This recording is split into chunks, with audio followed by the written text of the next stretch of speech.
현대로템도 제가 언제 마지막 봤죠? 제가 현대로템은 참 자주 봤어요. 예전에는. 네, 그 최근에 못 본 것 같아요. 3월 11일? 3월 11일에 마지막 보고 그동안 안 봤네요. 3월 11일. 요 날이네. 평단이 21,600원이요. 자, 일봉상 제가 그려놓은 선이 탄탄하게 있기 때문에 일봉상의 해석만으로도 충분히 가능할 것 같아서 주봉은 조금 이따 보고요. 일단 일봉상의 내용을 보자면 일단 구름 저항대가 보입니다.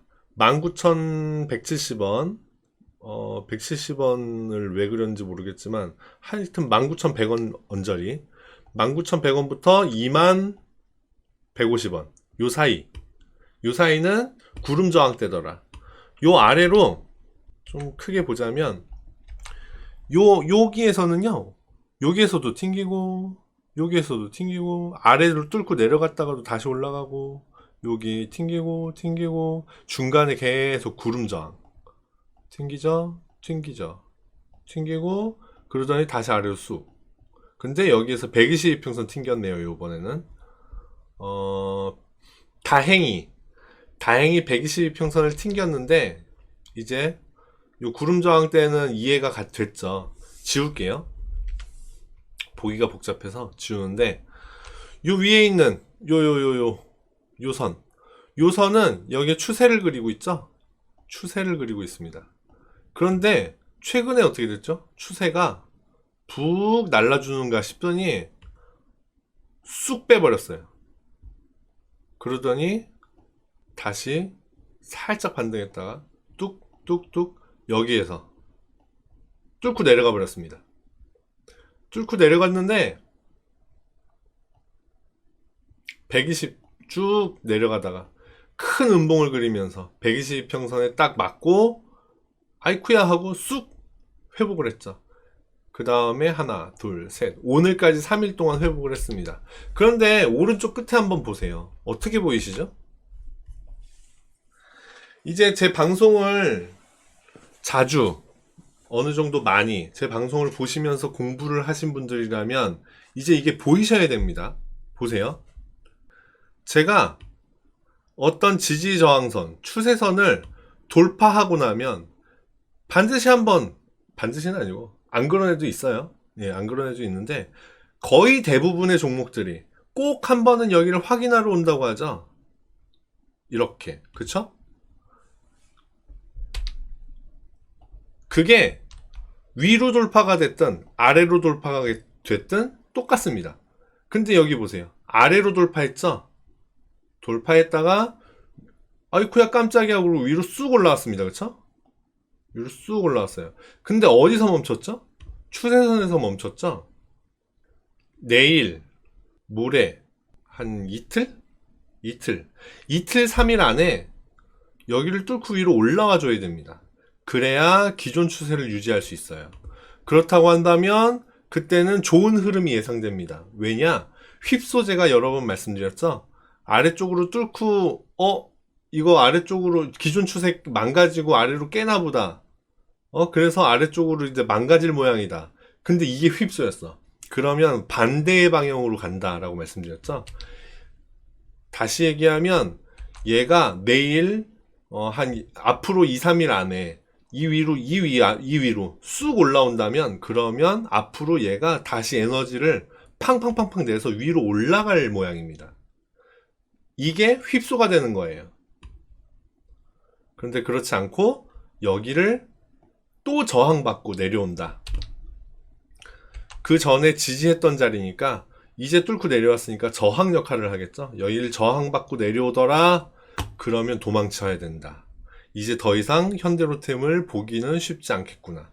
그럼 어디까지 떨어질까요? 여기까지 보셔야 됩니다. 15,000원대까지는 보셔야 됩니다. 그렇기 때문에 지금 굉장히 중요한 기로에 서 있는 중이다. 현대로템은. 평균 단가가 21,600원이라고 하셨는데 21,600원이면 아프네요. 그죠? 오늘의 고가가 2650원이거든요.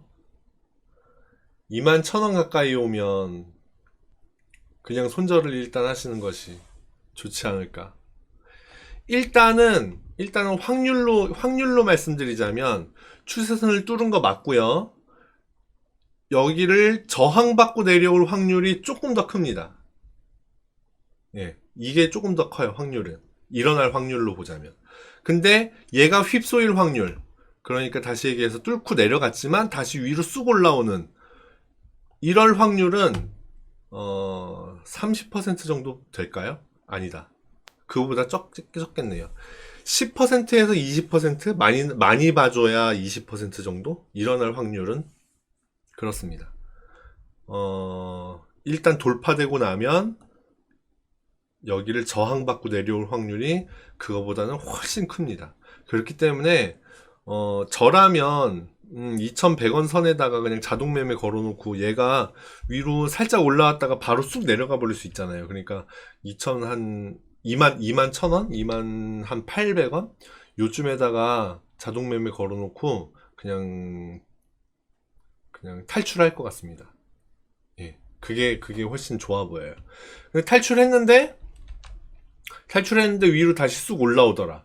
그러면 좀 기다려 보세요. 그럼 다시 여기로 와요. 그럼 그때 사는 거예요. 여기까지 안 오더라도 근처까지는 내려옵니다. 제가 늘상 말씀드리는 거, 주가는 파동이다. 파동에 고가에서 사는 거 안 좋다고 말씀드렸죠? 어찌됐건 요 중간에서 사더라도 어찌됐건 위로 올라갈 때 사지 말고 떨어질 때 사시라. 그렇게 말씀드렸잖아요. 그러니까 지금 쭉 뚫고 올라가더라도 걱정하지 마셔라. 일단 손절하고 관망을 하고 있다가 뚫고 올라가는 걸 보고 확인하고 사셔라. 그때 사도 늦지 않는다. 네, 그렇게 생각하시면 좋겠습니다. 여기를 저항받고 내려오더라 그러면 한참 내려갑니다. 한참 내려가요. 그거를 견디시면 안 되잖아요. 그렇죠? 그걸 겪으면 안 되니까. 우리가 어떤 방향으로 매매를 하는 게 좋냐면, 제가 늘상 말씀드리는 거, 요즘에 최근에 또 별로 말씀을 안 드렸던 것 같은데, 자, 안전이 최고입니다. 최고. 첫 번째 매매 원칙을 이득 보기를 설정하지 마세요. 첫 번째 매매 원칙은 손실 보지 않는 겁니다. 손실 보지 않는 매매를 했을 때 두 번째 익절을 할 수 있는 거예요. 그러니까 저런 거다 올라가겠지 하고 기다리다가 쑥 빠져버리면 정말 그때는 감당이 안 되는 거거든요. 그래서 높은 자리에서 물리시는 분들이 생기는 거예요. 그러니까 그 부분 참고하셔갖고 손실을 보지 않는 거에 초점을 맞춰야 되겠다. 그러면 당연히 요 추세선 근처에서 손절을 하고 관망을 해야 되겠죠. 일단 현재 상태로 팩트는 아래쪽으로 뚫고 내려간 게 맞으니까. 그러니까 일단 손절했다가 120평선 지지해준 것도 사실이에요. 맞으니까 일단 손절해서 기다려보는 거죠. 기다렸다가 여기서 다시 출렁출렁 하면서 다시 위로 가더라? 그럼 그때 다시 매매 포인트를 잡는 게 그게 훨씬 안전하겠다. 이렇게 보시면 되겠습니다. 주봉 한번 볼까요? 자, 주봉상. 일봉상에는 워낙 이제 크게 봐야 했으니까 잘 안 보였을 수 있는데, 이제 주봉상에는 좀 넓게 보면 이런 게 보여요. 기존에 2018년도부터 쭉 하락해왔던 종목입니다. 그죠? 그 하락 움직임을 코로나의 영향으로, 코로나의 혜택을 본 종목이 얘는. 그래서 하락 추세선을 돌파했죠. 그리고 비로소 돌파한 이후에 옆으로 횡보. 보세요. 잔잔하죠, 여기. 올라간 후에 잔잔. 올라간 후에 지금 어떻죠? 잔잔하죠. 가격 단계를 여기에서 한 단계 높였죠. 앞부분 해볼까요? 이렇게 강한 상승을 하기 전, 그 전 단계가 여기입니다. 여기에요, 여기. 딱 가운데. 요번 가격 단계, 앞전 가격 단계 사이. 여기에 있던 종목이에요. 그런데 워낙 오래 하락을 했기 때문에 그 하락을 극복하기 위해서 요런 혜택을 좀 받았고, 그 다음에 옆으로 길게 횡보. 다시 큰 상승, 다시 조금 빠지고 다시 길게 횡보. 지금 이런 모습도 보이는 게 맞거든요. 그러니까 이제는 여기 22평선에 지금 닿는 모습도 보여요. 22평선이 2240원인데 살짝 뚝 뚫고 내려가기도 했지만 다시 여기 22평선에 올라타는 모습이죠. 2500원이니까. 그렇게 해서 다시 타고 위로 올라갈 수도 있는 충분한 자리에 있다. 주봉상은 지금 회복하는 모습이죠. 그러니까 요렇게 떨어졌다가 요렇게 회복하는 모습이죠. 그러니까는 어느 쪽으로도 배제할 수는 없다. 아까 일봉상 떨어질 확률이 조금 높게 보였는데 주봉상은 또 올라갈 확률이 조금 더 보이잖아요. 그러니까 참고를 하셔서 버릴 종목이 아니라 조금 이제 지금은 일단 잠깐 떨어져 나와서 관망 어느 쪽으로 움직이는지 보다가 위로 간다? 오케이. 그럼 다시 타는 거죠. 그렇게 해서 매매하시는 것이 좋겠다. 네, 그래 보입니다. 단기적으로는 워낙 출렁출렁을 많이 했어요. 근데 장기적으로는 괜찮은 종목이더라. 그렇게 보여집니다. 하락 추세를 벗어난 상태에서 가격 단계를 높이고 있는 중인데 요거는 굉장히 좋은 모습이에요. 예, 좋은 흐름입니다. 이 일봉상에 보이는 요 추세는 단기 추세죠. 단기 추세인데 단기 추세선을 깨고 내려갔다는 건 참 안 좋은 일이지만 주봉상의 장기 추세에 영향을 줄 수 있는 건 아니더라. 예. 좀 더 지켜보시죠. 좀 더 지켜보시고 다음 주에 한번, 이번 주에는 일단 손절해서 빠져나갔다가 다음 주에 한번 어느 방향으로 움직이는지 그걸 보고 다시 재매수를 할지 말지 결정을 하시면 좋겠습니다. 아, 롯데 매각설? 네네네. 우리 개미 입장에서는 어떤 회사의 중요 변수들을 빠르게 캐치하지 못해요. 그래서 우리가 첫 번째로 맞닥뜨리는 모든 소식은 다 썰로 만나게 됩니다. 매각설, 감자설, 뭐 이런 것들 다 썰로 첫 번째는 만나게 되고 그 썰만이 아니었나봐, 실체가 있는 얘기였나봐 부터 시작해서 점점 진화를 하죠. 그렇게 실체가 다가오는데 개미들은요 늦어요. 그게 썰이 실체가 되는 순간 이미 망가져 있어요, 차트는.